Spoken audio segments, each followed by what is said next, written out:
ancient Egypt's greatest warrior. A soldier who never lost a battle. A general who rivaled the great conquerors of history. A king who transformed his nation into an empire.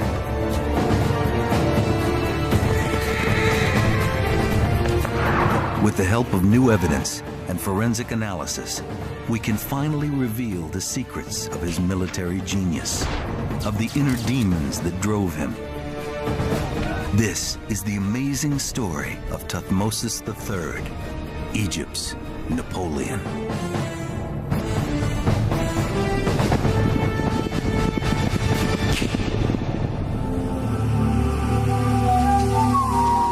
Thebes, the capital of ancient Egypt.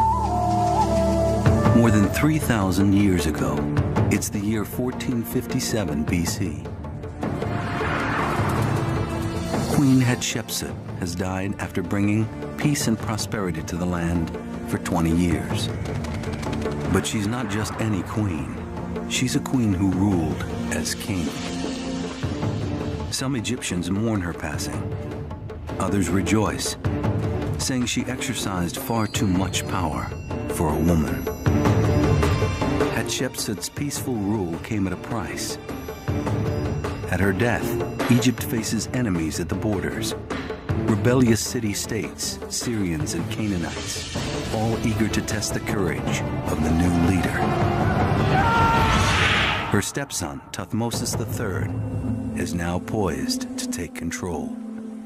He'd been pharaoh for nearly 20 years, but Queen Hatshepsut had kept him under her thumb. Now, in his 20s, he can finally realize his own ambition for a bold new empire. One that's very different from his stepmother's.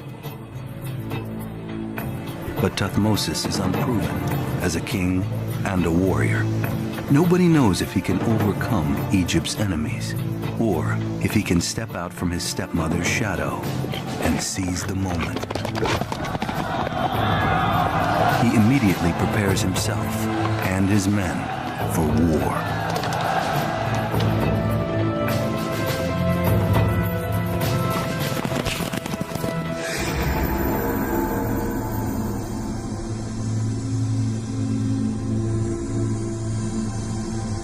"3,500 years later, Tuthmosis rests in a glass case in the Cairo Museum, with a faint hint of a smile across his mummified face, the face of an uncommon warrior, an empire builder. This mummy is one of the most important men on earth. This man was a warrior. The military academy today is still study what this man did. And this is why I feel when I look at him, I tremble. I tremble because of the power of this man, that he was really established the empire of Egypt.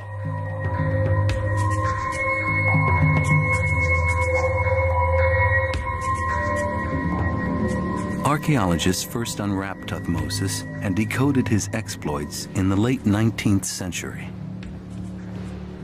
French archaeologist Gaston Maspero examined the damage from head to toe. His head is broken off at the neck. His body and all four limbs have been detached, the feet and arms broken into fragments. Maspero knew these weren't the injuries of war. It was damage done by the usual suspects. Tomb raiders.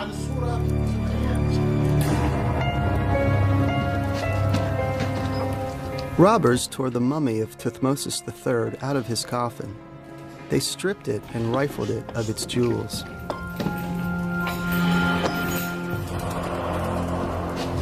Not long after the find, Egyptologists dubbed Tuthmosis the Napoleon of Egypt. Like Napoleon, he knew how to lead fighting men and showed an unquenchable thirst for territory. And, like the French emperor, he conquered. But Napoleon suffered terrible defeats and reversals, while Tuthmosis never lost a single battle.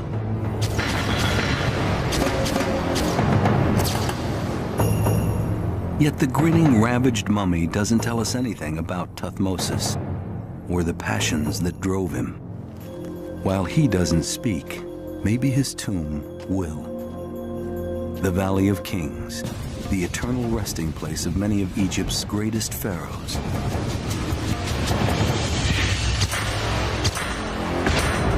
Here, Dr. Ian Shaw, expert in ancient hieroglyphics, will read the walls and tell us something about the man who built it.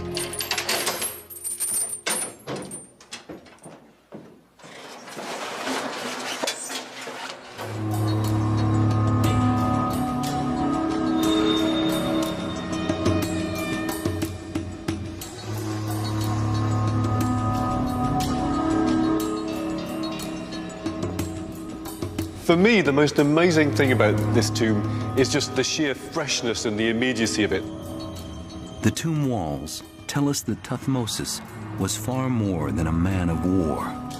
Thutmose III appreciated things of beauty in a way, and who was not simply a soldier or not simply somebody who happened to be born in the right royal household. This was somebody who had the education to be able to actually transform certain aspects of his own culture.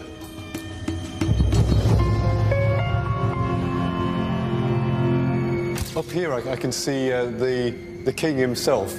The reference here is to the death of the king and his transformation really into a version of the sun god. The walls include magician spells that will help him reach the afterworld.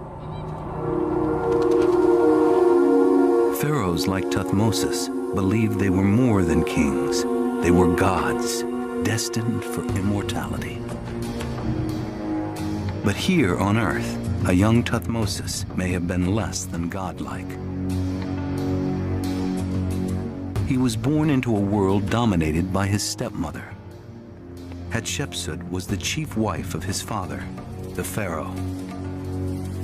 Tuthmosis's birth mother occupied a minor place in his father's harem. She didn't have royal blood. Hatshepsut did. Some speculate that even while his father, the pharaoh, was living, his stepmother seized too much power. When his father died, Tuthmosis became heir to the throne. But he was still a young child, so Hatshepsut governed as regent in his place. And she had her own ambitions. She sent explorers to distant lands, imported oils, incense, perfumes, and gold. She commissioned great temples and monuments. And after 10 years, she did the unthinkable. She crowned herself pharaoh. No queen had ever done such a thing before, especially when a rightful heir was alive. She dressed as a king, wore male clothes and the traditional false beard of the pharaoh. She depicted herself as a man in carvings and reliefs. For the conservative nation of Egypt, her behavior was an outrage. Under her rule, Egypt avoided war for over 2 decades. But avoiding war was costly. Rebel city-states seized territories from the Egyptians along their northern border. With his stepmother exercising so much authority, Tuthmosis had to find another outlet for his talent. He turned to the military. He became a soldier and commander, leaving the comforts and the politics of the royal court behind.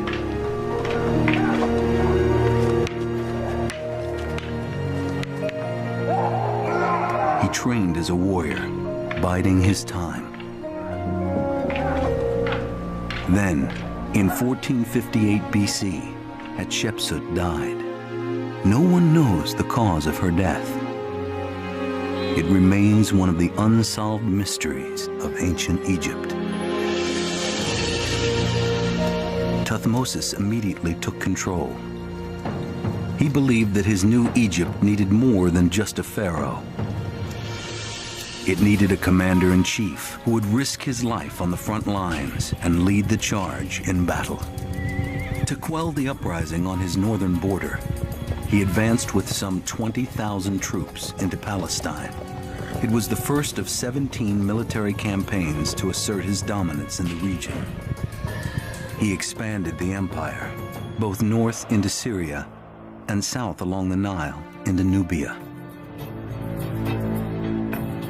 He startled his enemies with aggressive tactics, effectively using ships to transport his men, supplies, and weapons quickly. His army even carried boats overland as far as the Euphrates River. Tuthmosis acted like a modern commander in other ways. He used a network of spies to gather intelligence. But using ships, new transportation methods, and espionage were not enough. He needed weapons, superior weapons, that would crush his enemy's will to fight. And for that, he turned to the best technology of the day.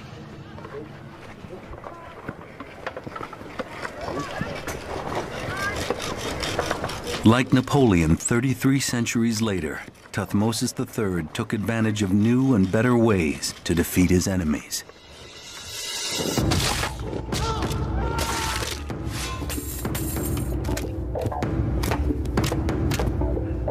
What kinds of weapons did Tuthmosis use?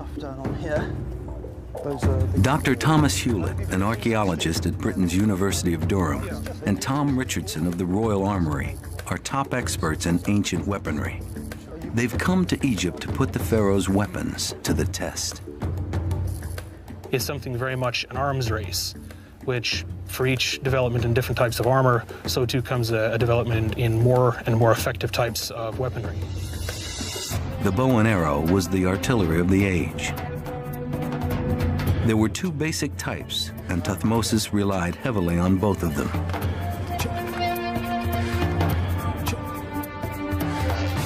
The common bow was made of a wooden rod, tapered at the ends, and strung with twisted animal gut. It was easy to mass produce, and Tuthmosis gave it to large numbers of his infantry. Each archer unleashed a barrage of roughly 10 bronze-tipped arrows per minute. The arrow shower would tear flesh and shatter bone. To make bow and arrow artillery more lethal, Tuthmosis took advantage of a recent innovation. The composite bow was made from layers of wood, animal sinews, and horn to strengthen it and give it more spring. But the bow was expensive. The army could only deploy it to its officers and charioteers. It was capable of accurately propelling an arrow 1,000 feet, nearly twice the distance of the common bow. With both bows in play, Tuthmosis could attack his opponents both short range and long range. 1,000 archers, each carrying 24 arrows and shooting them within 2 minutes. 24,000 lethal missiles. His enemies would have nowhere to run or hide.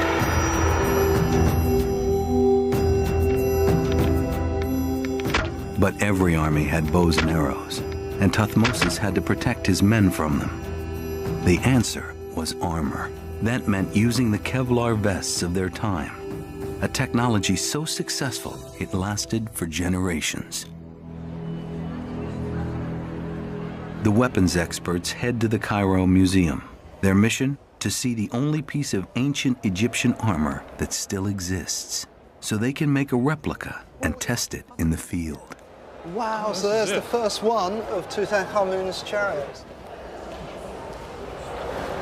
The cross grips are actually horizontal. Yeah, well that's... I generally... This armor happens to belong to one of the most famous pharaohs of all time, the boy king, Tutankhamun. It's been hidden away for years. King Tut's personal body armor, made from rawhide. Fantastic. Isn't that absolutely amazing? Well, I'm completely bowled over by this. That's one of the great moments, is coming to a place like Cairo and getting a cupboard unlocked and seeing an object that no one's seen. It just takes you back into almost personal contact with someone who died 3,500 years ago. The only existing late Bronze Age armor which exists anywhere in the world. The scales themselves are rawhide. Yeah, sure. If you take and shine a light through them, they are still Yeah, translucent. you can see the translucency in this little scale here. Armor like this protected Tuthmosis's foot soldiers from attack.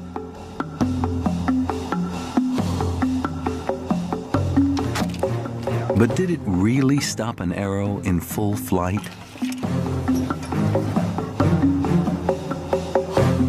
The only way to find out, put it to the test. First, our experts set up the dummy with basic rawhide armor.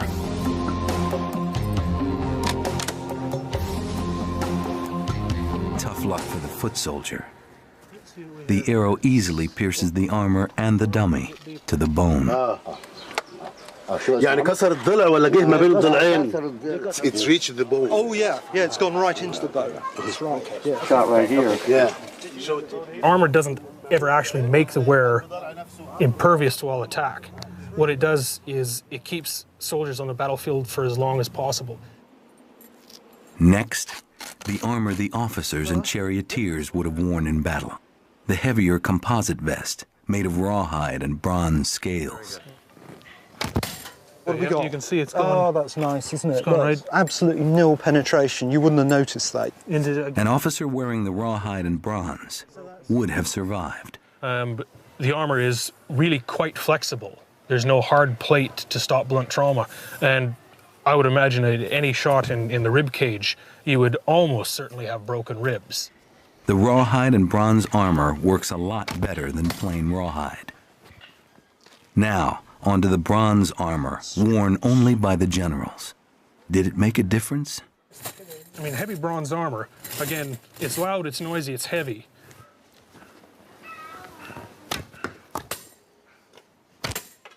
It works like a charm.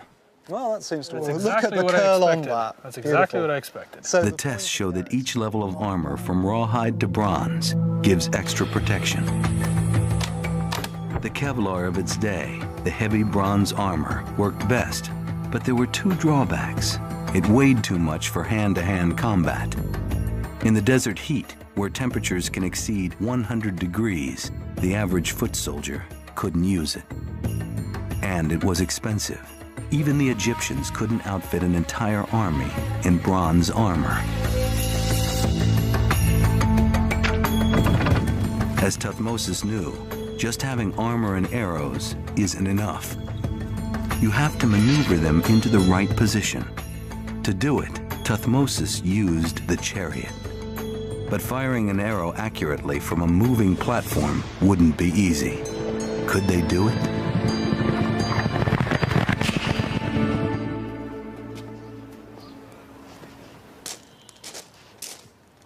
In Tuthmosis's age, a revolution in warfare sweeps the Middle East.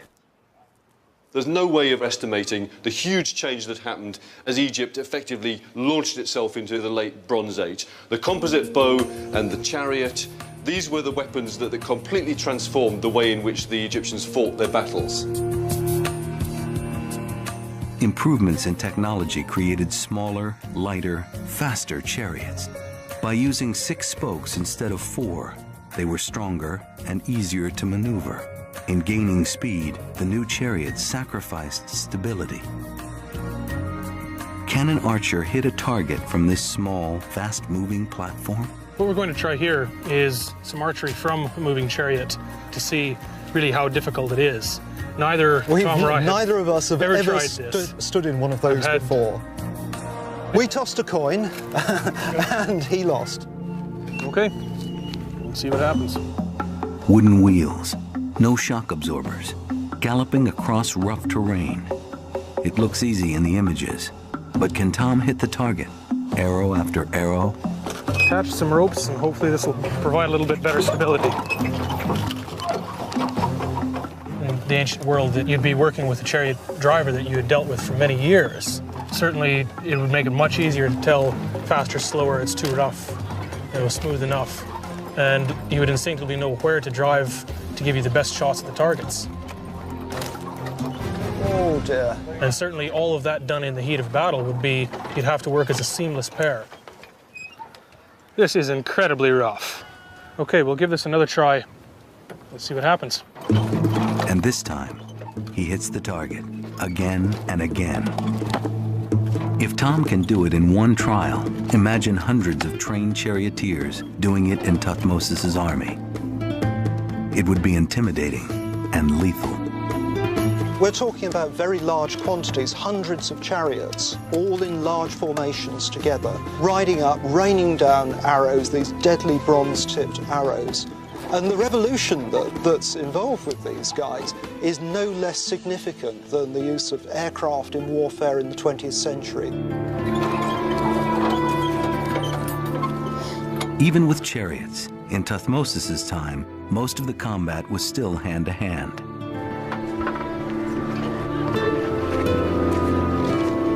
Tuthmosis needed his men to have the killing edge, so he made sure his army had their weapon of choice, the battle axe. In fact, a ferocious new kind of battle axe was coming into its own.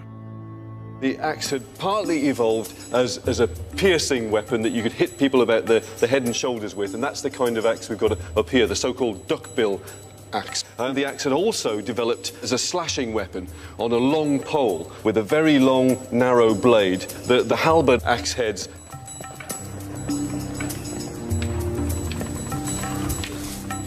With the axes, the infantrymen could create mayhem.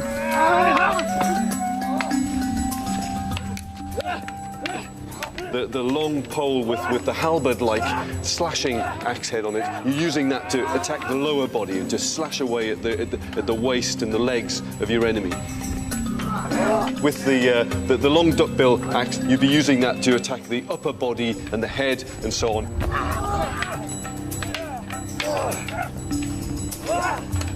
I imagine that this type of axe was used more in the later stages of battle when the foot soldiers were moving in to essentially capitalise on the mayhem that had been wrought by the volleys of arrows sent over. So they really needed to get in close to the opponent in order to make proper use of these weapons, because this was not something you'd throw at your opponent. You wanted to hang on to it and to be able to use it continuously through the battle. The axe was lethal, and the sight of 1,000 of them would be terrifying. The appearance of the weapons would have been important to the Egyptians. If you were confronted with an army that all looked the same, phalanx on phalanx, polished bronze, anything that would catch the light, advancing towards you, glittering, would have been a very impressive sight.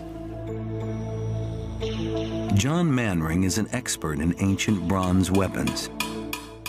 The requirement with weapons like this, with close quarter combat weapons, is confidence in the phalanx or the group. So it's a battering effect of men, where you only had men and hand weapons. No tanks, the chariots would be somewhere else, the arrows have gone, and this is just you against your enemy. But it would have been absolutely grim. Can you imagine attacking an enemy, chasing up hillsides, running down mountains? Absolutely grim, frightening experience at the front, chopping and hacking for all you were worth. At very close quarters, it's a short haft, you have to get close to your enemy. You're seeing, you're looking into his eyes before giving him that final chop.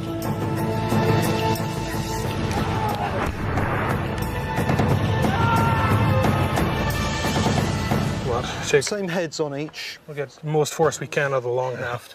We know the axe would have hacked through ordinary body armor, but was it strong enough to penetrate the bronze armor worn by officers and generals? Doctors Tom Hewlett and Tom Richardson set up another bronze armor dummy. This time they're going after it with a battle axe. One-handed, remember you've got a shield in one hand. That's true. Yep. The infantry soldiers primarily would have had a shield in one hand and the weapon in the other, so although it's very tempting to use both hands to get as much force as possible, the first shots at any rate should be one-handed. So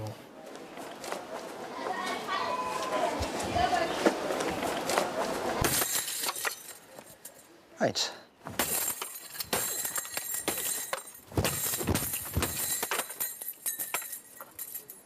Well, that's sorted that armour out then.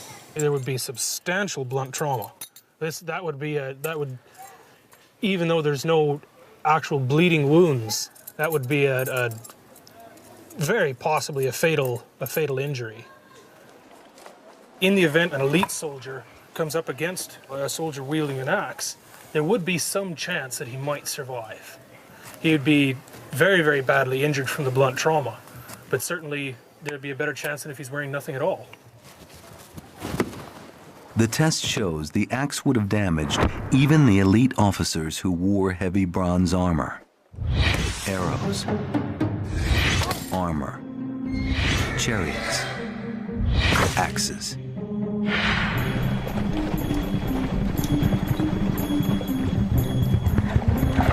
In 1457 BC, Tuthmosis needs all the killing power he can deliver and all his cunning.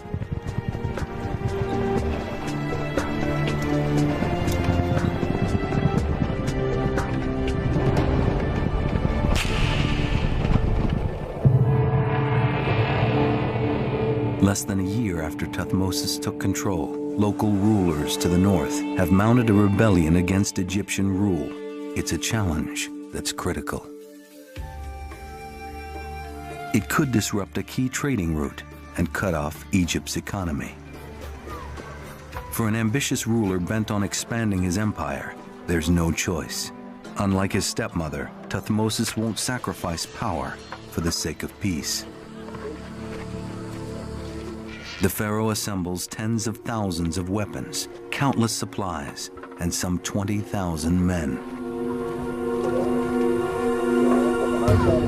He moves his army from a border fortress into Gaza. From there, they march 75 miles toward Megiddo. Although it's a professional army, many of the foot soldiers are from poor families, drawn into the king's service by the promise of plunder. If they survived the battlefield, some brought back gold, cattle, horses, and even women. To the troops, Tuthmosis adds a scribe, a royal reporter to record the battle. Like the great military leaders who will follow him, Caesar, Alexander, Napoleon, Tuthmosis understands the power of the written word and wants to make sure he controls it. His scribe, an army commander named Thunani, becomes the first combat reporter to capture the carnage and commit it to history. His account is published at the Temple of Karnak in the capital. Tuthmosis's people read it, and so can Ian Shaw today. Charneni went with Thutmose III's armies and who in a sense was the original war correspondent, the original embedded journalist who followed the armies through their 17 campaigns, scribbling down basic details of the movement of the army, the king's strategy, and so on. Charneni's original diary is the basis for these annals.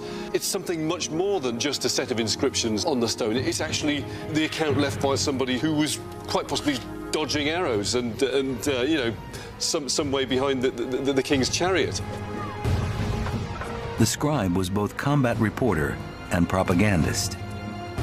His account described Tuthmosis's most famous battle, an epic conflict in a desert city called Megiddo.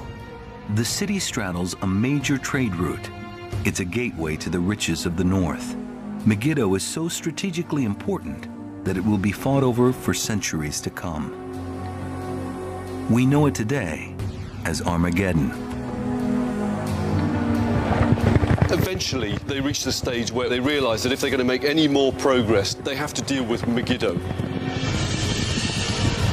Led by the Canaanites, the rebel forces position themselves outside the fortified city. One flank goes to the north and another to the south. The Egyptian army hasn't engaged a major enemy in over 20 years. A whole generation of Egyptian soldiers has never been tested in combat, yet Tuthmosis can't afford to wait. He and his army crossed the desert at a blistering 15 miles a day to close the distance between his army and the rebels. At a town called Yema, near Megiddo, Tuthmosis holds a council with all his generals. Even though he's pharaoh, he'll lead his men into battle. In the annals, we get images of Thutmose III which show us he was prepared to go against the grain and to present himself at least as someone who was not some old fuddy-duddy ruler sitting in his throne room back in Egypt, but was out there in the field making decisions. All of the inscriptions here are telling us exactly what was happening when Thutmose III was having this council with his generals. You can get quite a good sense of what's going on in the actual conversation with the generals here. I can see here the word for way or road. There we are. There's another reference to road. So I know that in this part of the inscription that they're discussing the possible routes that might be taken. There are 3 routes to Megiddo. 2 are long, easy, level roads around the hills. The third is shorter, a narrow, treacherous passage. But it slices directly through the hills to the battlefield. His generals advise him to take one of the easy routes. But Tuthmosis thinks the enemy expects him to do just that. He makes a bold decision.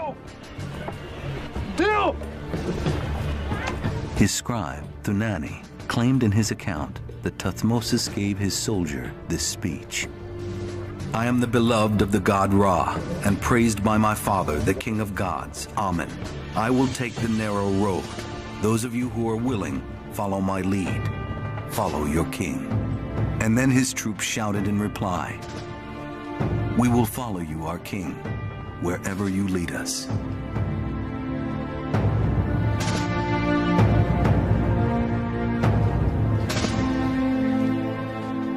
Why does he go for that option? Probably what he thinks is that if his generals are suggesting not going through the gorge, then probably that's what the generals on the other side are expecting too. So he says, no, we'll just do the unexpected, we'll go through the gorge. The plan is risky. Tuthmosis will have his entire army exposed single file in the gorge. If they're spotted, they're defenseless. Tuthmosis leads them through the narrow rocky pass himself, by foot. Horse behind horse and man behind man, His Majesty showing the way by his own footsteps.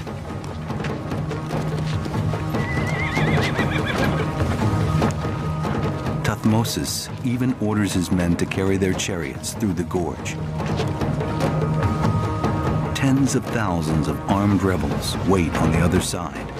Thinking they know where Tuthmosis will march in, they have positioned their forces near the easy level roads to the north and south, some 8 miles apart.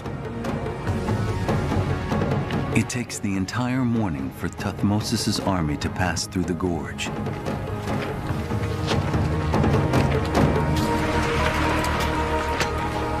When they come out, they're only a mile from Megiddo. They march to their positions, and by evening, they've driven a wedge between the 2 halves of the rebel army. The next morning, the Canaanite forces are spooked by an opponent who has appeared out of nowhere.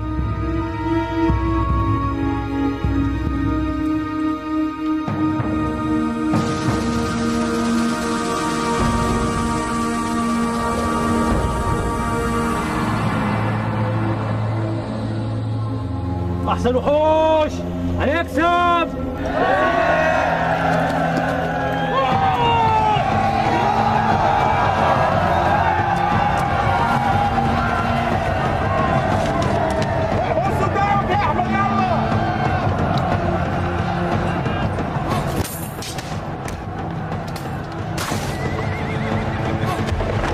They're further startled by the sight of Tuthmosis in his golden chariot at the head of the charge. The Canaanites and the rebels soon break and run for their lives. As if terrified by spirits, they left their horse and chariots of silver and gold.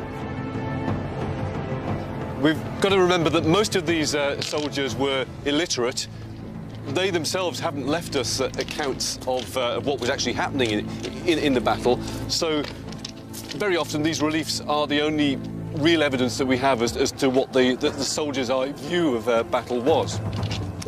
So you can see these images of the fallen soldiers just being crushed either under the wheels or the hooves of the horses and the chariots.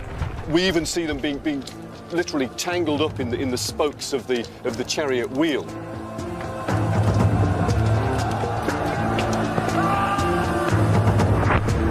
But the battle turns out to be just the beginning. Instead of finishing off the enemy as they retreat, Tuthmosis's soldiers stop and strip the rebels' dead bodies. The delay allows the Canaanites to regroup inside the fortress. Tuthmosis is furious, and he's forced to lay siege to the city. The Egyptians surround Megiddo, slowly strangling it.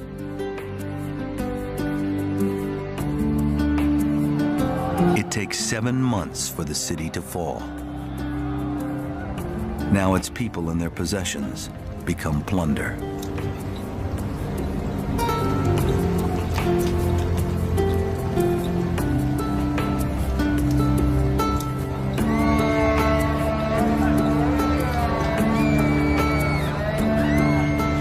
There was very little sentimentality here. The idea was that you despoiled the dead and the wounded as much as possible of all the materials and the weapons that you might need as you moved on into the next stage of the campaign.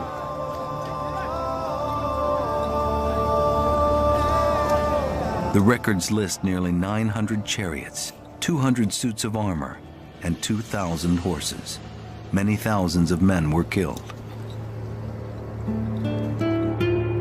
After the battle, the Egyptians cut off the hands of the enemy dead and presented them to their king to keep tally.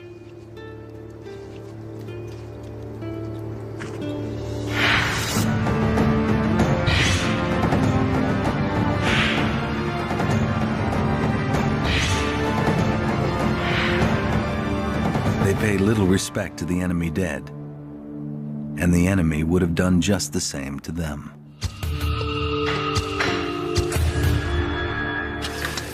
The bones are scattered everywhere.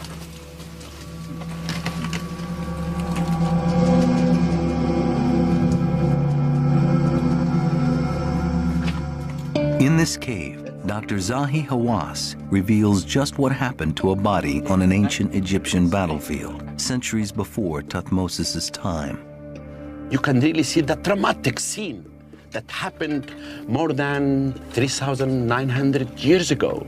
If we can close our eyes in the time of the battle, we can imagine those 60 brave soldiers. They fought to defend Egypt, and they were killed. And the king honored them and buried them here. These are the bones of ordinary Egyptian soldiers, scarred forever by combat.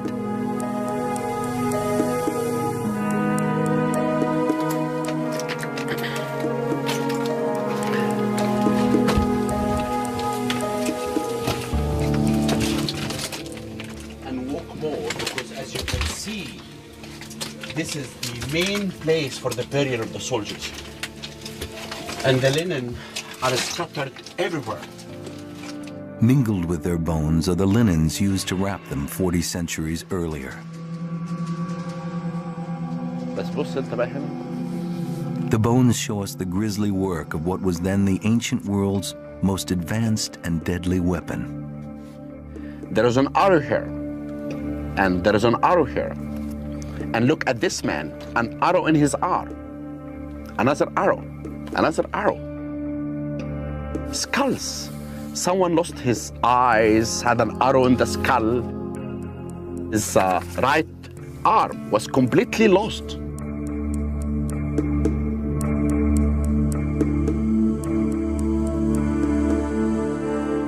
The bones are direct evidence. But these reliefs and carvings tell us even more about the gory aftermath of metal meeting flesh and bone.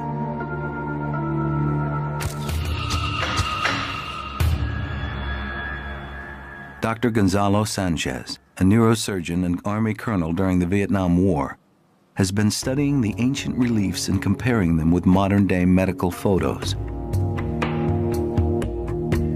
This individual, which is falling off the chariot, is hyperextended in the back of the head, backwards, bringing the shoulders forward, rotating the arms, bringing the hands down, extending the head and extending the legs.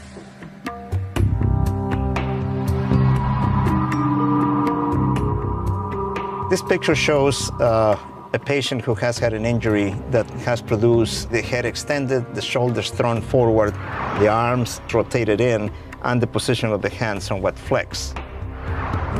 What seems to be crude drawings are really anatomically accurate images of ordinary soldiers suffering agonizing deaths carved more than 3,000 years ago.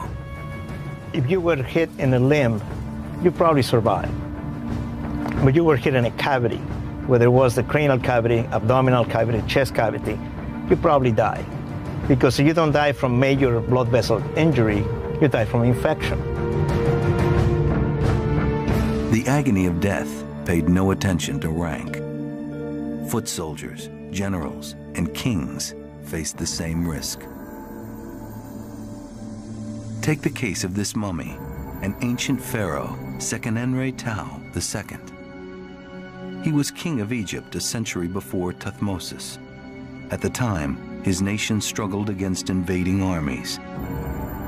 Sanchez examines an X-ray of his remains and reveals the forensic details of the king's death in combat.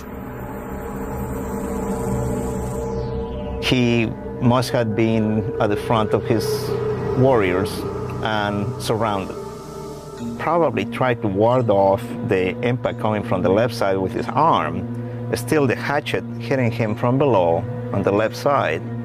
And of course, it penetrated deep enough and broke the bones of the face. Sekenenre's skull is badly damaged. It's marked by multiple strikes at close range. Straight axe, broad axe, and possibly a club or mace.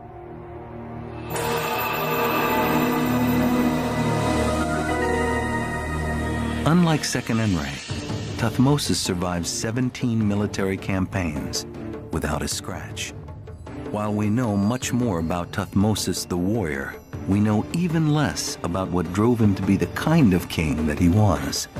The answer may lie in the mystery of his stepmother's death, Queen Hatshepsut, and in an ancient tomb called KV-60.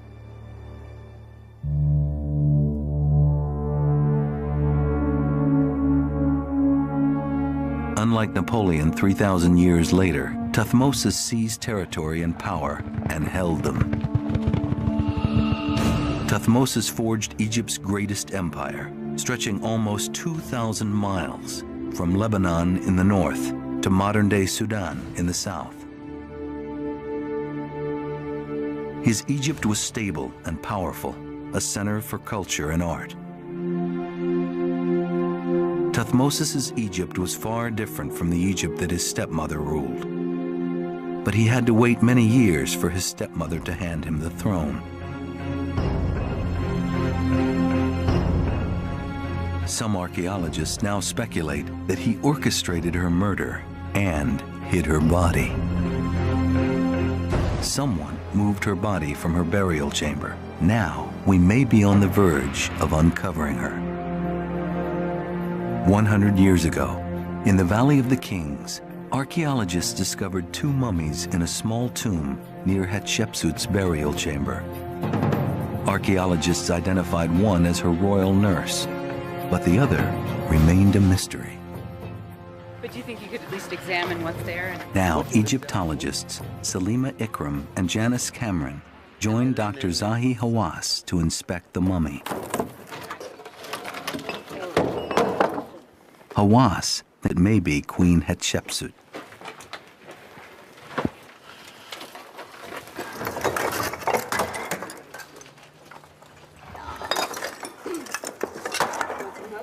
Yeah. There you go. Ladies, follow me. It's a very strange tomb. It's left unfinished.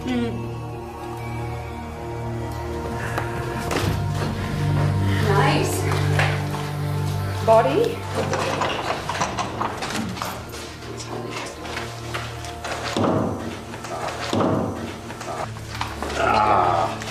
Yes.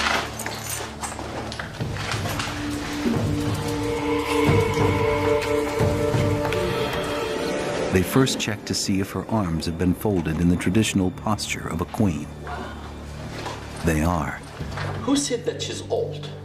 Well, She also appears to have been the right age. She's like 45. Well, really huge pendulous breasts. yeah, you can really see that here and here.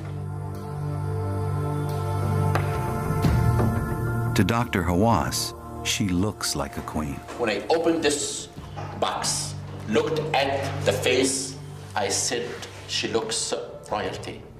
Her face is a face of a queen.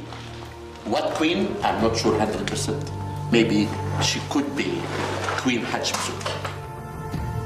But Dr. Ikram argues that Hatshepsut would not have been buried as a woman. I don't think it's Hatshepsut because, like Janice, I think that Hatshepsut, after spending her entire life showing herself as a king, would have put her being buried as a king as well, not as a woman. But there is some evidence here. The name of Hatshepsut is written in the coffin, you know. It is. The name of Hatshepsut? Yeah. 8934. They decide to investigate the other artifacts stacked in the tomb. 27, 7, 89. Everything appears ordinary, except for one item. Here. Is it? Yes! Where? Open face piece. It says it in the box. Oh, wow. A death mask that they wouldn't expect to find even in a royal nurse's tomb. The mask just might have been Hatshepsut's. There's a notch here. Since she often posed as a man, it's tantalizing to find a mask with a notch for a pharaoh's false beard. This hole could be for the Beard. the royal beard. It's exactly for this. The Egyptian always put this for the royal beard. This is a mask of a queen.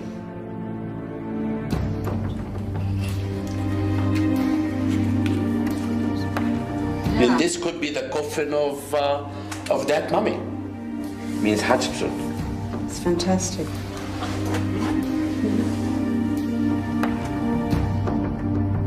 It's not enough evidence to prove that this is Hatshepsut's mummy. More testing must take place first. But this inconspicuous tomb may turn out to be the resting place for one of Egypt's most remarkable rulers.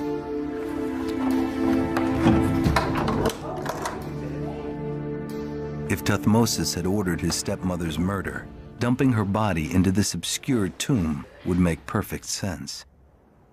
It's not an airtight case, but one thing is unmistakably clear. Near the end of his life, Tuthmosis finally took open and public revenge on Hatshepsut. At the temples of Deir el-Bahri and Karnak, a close inspection reveals the outline of a figure. Someone has carved it out. Other walls reveal more and more images of this same person, all deliberately erased under direct order of Tuthmosis. It's Hatshepsut.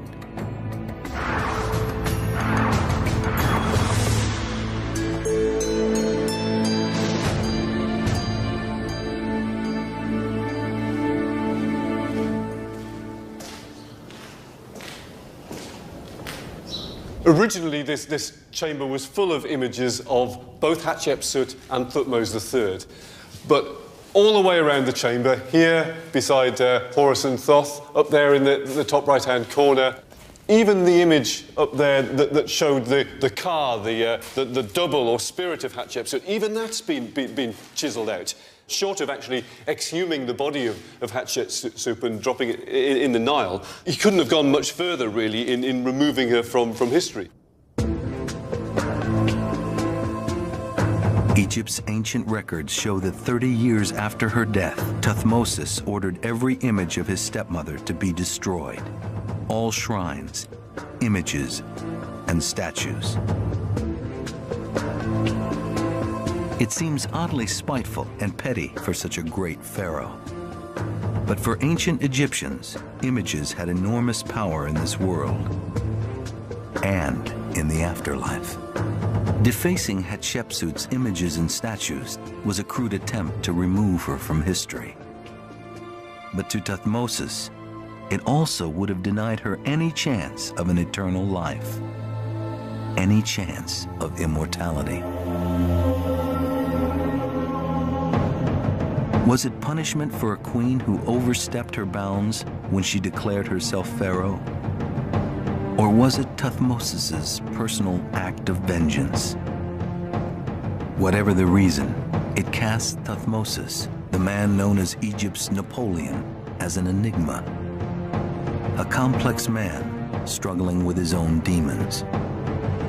Yet, under his 32-year rule, Tuthmosis expanded Egypt's empire with arrows, armor, chariots, and axes, and the blood of his soldiers. He was a brilliant tactician who never lost a battle. His 17 military campaigns would build the largest empire in the history of Egypt.